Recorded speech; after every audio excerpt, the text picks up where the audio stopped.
The meeting with the lawyers is already scheduled when Marjorie Harvey walks into the room that afternoon. She doesn't know it yet. Steve does. He's known for 3 days, and in those 3 days he's said nothing.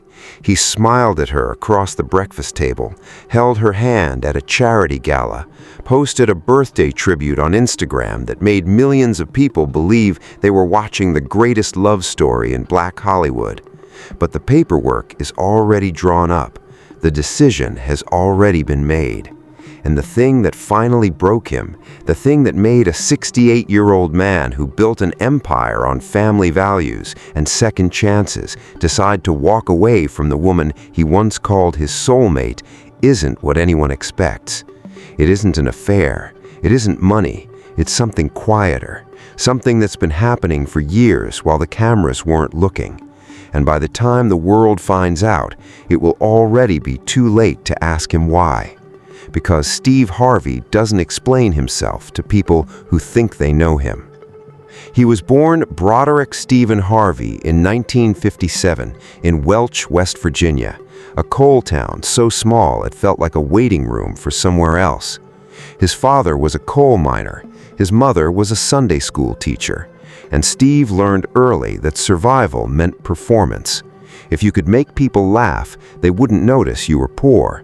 If you could talk fast enough, you could outrun the stutter that locked up your throat every time you tried to say your own name.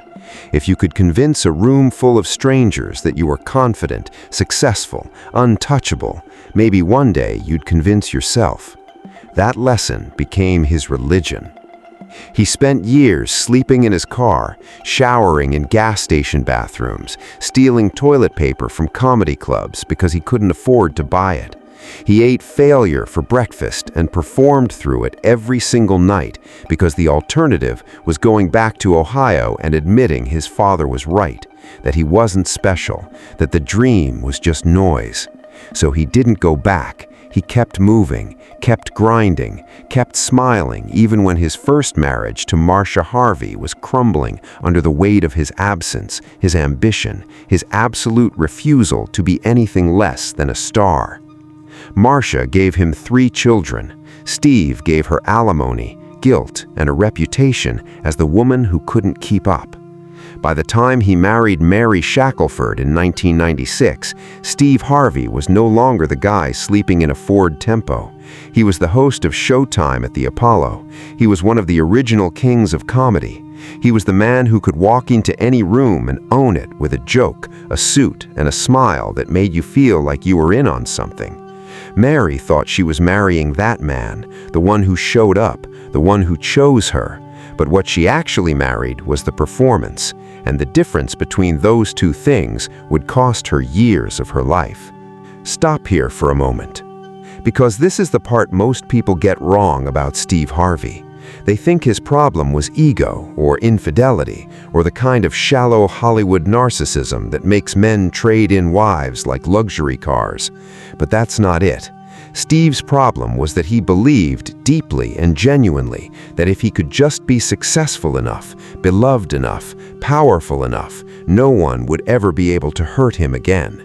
Not the kids who mocked his stutter, not the father who doubted him, not the years he spent invisible and broke. Success was the armor, fame was the fortress, and marriage for Steve was part of the empire. It was supposed to prove he'd made it, that he was worth loving, that he'd won. But empires need maintenance, and Steve was always building the next thing. Mary Shackelford filed for divorce in 2005, and what followed wasn't a quiet dissolution, it was a public detonation. She accused him of infidelity, of abuse, of turning her son against her. She posted videos on YouTube calling him a liar, a manipulator, a man who destroyed her mentally and emotionally, while the world applauded him for being a family man. Steve's team called her bitter, unstable, a woman scorned who couldn't accept that the marriage was over. The court sided with Steve. The public, for the most part, moved on. But Mary's accusations planted something, a question that never fully went away. What does it cost to be married to a man whose entire identity is performance? Enter Marjorie Bridges, Beautiful, polished, magnetic, the kind of woman who looked like she belonged on Steve's arm at the Emmys, at presidential galas, in the carefully curated Instagram photos that sold the world on black love, blended families, and the redemptive power of finding your soulmate after 50. Steve married her in 2007, and he didn't just marry her, he built a brand around her. He wrote books about relationships with her as the muse. He gave speeches about how she completed him, saved him, made him a better man. He adopted her 3 children. He folded them into his existing 5 kids and called it a beautiful, chaotic, blessed, blended family. And for a while, it worked. Marjorie became the first lady of the Harvey empire. She launched a fashion line, a lifestyle brand, a social media presence that radiated luxury, elegance, and the kind of aspirational blackness that made her both admired and envied. She traveled the world with Steve, sat front row at his tapings, smiled beside him at every red carpet. They were untouchable. They were goals. They were proof that love could survive messiness and bloom into something golden. But behind that image, something else was happening. Marjorie had access to Steve's money, his properties, his business decisions, his inner circle. She wasn't just his wife, she was his partner, his confidant, the woman he trusted more than anyone. And that trust, according to people close to the situation, was expensive. Steve reportedly gave her control over certain financial decisions. He bought her gifts that would make most people dizzy. He funded her brands, her lifestyle, her vision of what their life together should look like. And he did it happily because Marjorie made him feel like the man he'd always wanted to be, successful, adored, secure. But here's what no one tells you about men like Steve Harvey. They don't just want to be loved, they want to be necessary. They want to be the provider, the protector, the indispensable center of gravity. And when that role gets complicated, when the woman they've elevated starts to feel more like a partner than a dependent, more like an equal than an accessory, something shifts. The dynamic that once felt like love starts to feel like a transaction. And transactions, when they go sideways, don't end in therapy, they end in lawyers' offices. By early 2025, rumors started circulating. Nothing confirmed, nothing public, just whispers in the industry that things between Steve and Marjorie weren't what they seemed, that there had been arguments, distance, cold stretches where they were in the same house but not in the same marriage. Some people said it was about money, others said it was about control. A few claimed Marjorie had been making moves Steve didn't approve of, financial decisions that crossed a line he'd never articulated but always assumed she understood. And then, in late spring, the bomb dropped. Steve Harvey filed for divorce. No warning, no public statement, just paperwork, legal teams, and a carefully worded Instagram post about choosing peace and honoring the next chapter. Marjorie's post came hours later, shorter, colder. It thanked supporters, asked for privacy, and said absolutely nothing about Steve. The internet exploded. Because this wasn't just a celebrity divorce, this was the collapse of a brand. Steve Harvey had spent nearly 2 decades selling himself as the relationship expert, the man who figured it out, the guy who learned from his mistakes and found his queen. And now, at 68 years old, he was walking away from that queen with no explanation, no redemption arc, no neat narrative bow. People wanted answers. What happened? What changed? What could possibly make Steve Harvey, a man who preached forgiveness and communication and working through the hard stuff, decide that divorce was the only option? Here's what sources close to the situation say. It wasn't one thing. It was 1,000 small things that added up to a realization Steve couldn't shake, that Marjorie had become someone he didn't recognize, or maybe, more accurately, that he'd finally recognized her, and what he saw didn't match the woman he thought he married. There were alleged financial discrepancies, spending that didn't align with what Steve had approved, decisions made without his input that affected his businesses, his legacy, his control over the empire he'd built. And for a man like Steve Harvey, control isn't a preference, It's survival. Because here's the thing about Steve. He never stopped being that broke kid in the car. He never stopped believing that everything he had could disappear if he let his guard down for 1 second. And marriage for him was supposed to be the one place he didn't have to perform, the one relationship where he could be Broderick, not Steve, and still be safe.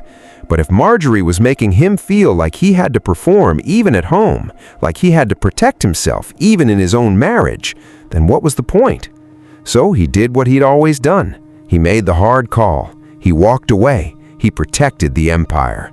But this time, the cost wasn't just money or reputation. It was the story he'd been telling himself for nearly 20 years, that he'd finally figured out love, that he'd finally found the woman who saw him, not the brand, that he'd finally won.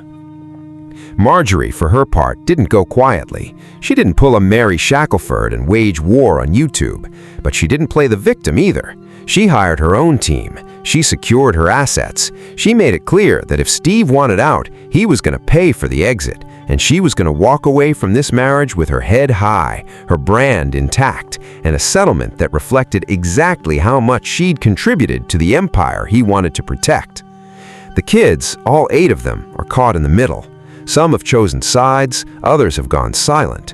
The blended family that Steve once held up as proof of his growth, his capacity for love, his ability to create something beautiful out of messiness, is now splintered, confused, grieving a version of their parents' marriage that may never have existed outside of Instagram.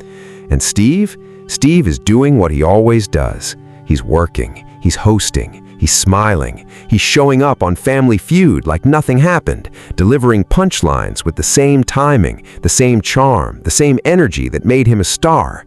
Because performance is what he knows. Performance is what saved him. And if he stops performing, even for a second, he might have to feel the thing he spent his entire life running from, that he's alone, that he's always been alone, that no amount of success, no number of wives, no size of empire can fill the hole that was carved into him the day he realized love for him would always be conditional. Look at this from Marjorie's side. She didn't marry a regular man. She married a monument, a man whose identity was so fused with his public image that there was no such thing as a private marriage. Every argument was a potential headline. Every disagreement was a threat to the brand. Every moment of vulnerability was a liability. She couldn't just be his wife. She had to be the proof that he'd changed, that he'd learned, that he was the man he told millions of people he was. That's not a marriage. That's a job. And after 18 years, maybe she got tired of clocking in. Or maybe she made mistakes too. Maybe she overstepped. Maybe she took advantage of the access he gave her. Maybe the truth is somewhere in the middle, messy and human and impossible to reduce to a villain and a victim. But that's not how the internet works. The internet needs a story. And the story it's chosen is this. Steve Harvey, the man who made a fortune telling other people how to love, couldn't keep his own marriage together again. 3 marriages, 3 failures, 3 women who walked into his life believing they were the one, the exception, the woman who would finally be enough. And 3 women who learned, eventually, that Steve Harvey doesn't need a woman to complete him. He needs a woman to confirm him, to reflect back the image he spent decades constructing. And the moment that reflection cracks, the moment the woman stops being the proof and starts being a person with her own needs, her own agency, her own vision, the relationship is over. That's the pattern. That's the wound. That's the price women pay for loving a man who's still performing even when the cameras are off. By the time the divorce is finalized, Steve Harvey will be 69 years old, richer than he's ever been, more famous than he ever dreamed, and more alone than he's willing to admit. He'll do more shows, write more books, give more advice about relationships and resilience and finding your purpose. And people will listen because Steve Harvey is a master of the performance. But the women who loved him will know the truth. That the man who taught the world how to act like a success never learned how to be a husband. That the empire he built required sacrifices he was never honest about. And the love he sold to millions was a highlight reel, not a documentary. And the dark price women paid for his fame wasn't betrayal or cruelty or even neglect. It was invisibility. It was being reduced to a role in someone else's story. It was believing they were marrying a man, only to discover they'd signed up to be an extra in a production that would never stop, never slow down, never make room for anything that didn't serve the brand. The meeting with the lawyers is over now. The papers are signed, the Instagram posts are up, the headlines are written.